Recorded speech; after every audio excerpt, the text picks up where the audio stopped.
So I'd like to invite all the kids down. Come on up for a story. And as the children are coming forward, have a seat wherever you want. Okay, here's a story. This is called Grandfather's Journey by Alan Say. My grandfather was a young man when he left his home in Japan and went to see the world.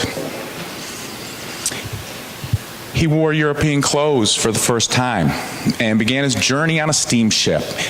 The Pacific Ocean astonished him. For 3 weeks he did not see land. When land finally appeared, it was what they called the New World. He explored North America by train and riverboat and often walked for days on end. Deserts with rocks like enormous sculptures amazed him. The endless farm fields reminded him of the ocean he had crossed. Huge cities of factories and tall buildings bewildered and yet excited him. He marveled at the towering mountains and rivers as clear as the sky. He met many people along the way. He shook hands with black men and white men, with yellow men and red men. The more he traveled, the more he longed to see new places and never thought of returning home. Of all the places he visited, he liked California best. He loved the strong sunlight there, the Sierra Mountains, the lonely seacoast. After a time, he returned to his village in Japan to marry his childhood sweetheart. Then he brought his bride to the new country. They made their home by the San Francisco Bay and had a baby girl. As his granddaughter grew, my grandfather began to think about his own childhood. He thought about his old friends.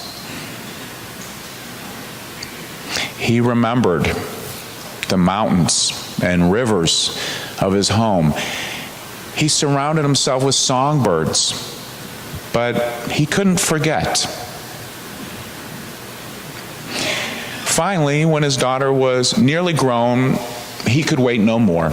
He took his family and returned to his homeland.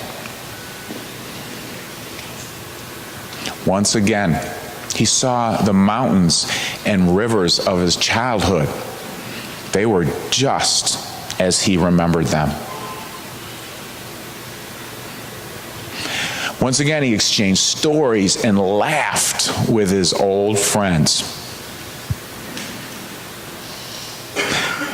But the village was not a place for a daughter from San Francisco, so my grandfather bought a house in a large city nearby. There, the young woman fell in love, married, and sometime later, I was born. When I was a small boy, my favorite weekend was a visit to my grandfather's house. He told me many stories about California. He raised warblers and silver eyes, but he could not forget the mountains and rivers of California, so he planned a trip. But a war began. Bombs fell from the sky and scattered our lives like leaves in a storm. When the war ended, there was nothing left of the city and of the house where my grandparents had lived. So they returned to the village where they had been children. But my grandfather never kept another songbird.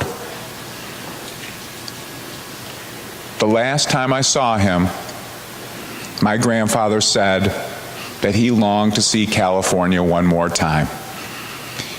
He never did. And when I was nearly grown, I left home and went to see California for myself. After a time, I came to love the land my grandfather had loved, and I stayed on and on until I had a daughter of my own. But I also miss the mountains and rivers of my childhood. I miss my old friends. So I return now and then when I cannot still the longing in my heart. The funny thing is, the moment I'm in one country, I'm homesick for the other. I think I know my grandfather now. I miss him very much. So Ryan asked, which ancestor can you think about for strength and resilience? And what comes to mind? What do you think the boy who's now a man who's telling this story, what might come up for him when he thinks about his grandfather? What would you say kind of strength he gets by thinking about his grandfather who we just heard about?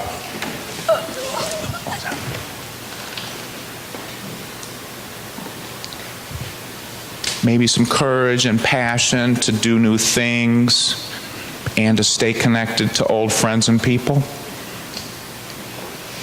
Well, I invite you, we're going to be doing this a little bit, but this Day of the Dead service is a time, and as Ryan said, it can be a good time anytime to think about loved ones. It could be neighbors, it could be family, it could be people in your community who have died, and thinking about them, what can it give you in your heart for strength and to be your best self? Because I think there's a lot of strength there to be had by thinking about them.